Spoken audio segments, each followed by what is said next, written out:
Hormuz প্রণালীকে টাকা আয়ের সুযোগ হিসেবে কাজে লাগাতে চায় ইরান। এখন থেকে এই জলপথ ব্যবহারকারী প্রতিটি জাহাজকে দিতে হবে নির্দিষ্ট অঙ্কের টোল। তবে ইরান এখানে একটি বড় চাল চেলেছে। তারা মার্কিন ডলারের পরিবর্তে টোল আদায়ের জন্য বেছে নিয়েছে ক্রিপ্টোকারেন্সি এবং চীনা মুদ্রা ইউয়ানকে।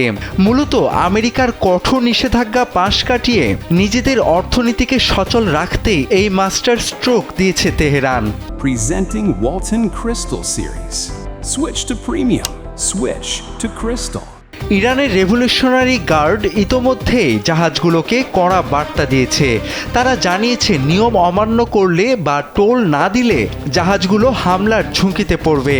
প্রতিদিন বিশ্বের মোট জ্বালানি তেলের প্রায় 1/5 এই সরু পথ দিয়েই পার হয়।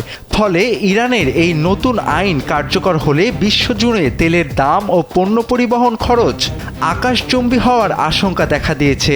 বিশ্লেষকদের মতে এটি সরাসরি আমেরিকার আর্থিক আধিপত্যকে একটি বড় চ্যালেঞ্জের মুখে ফেলবে।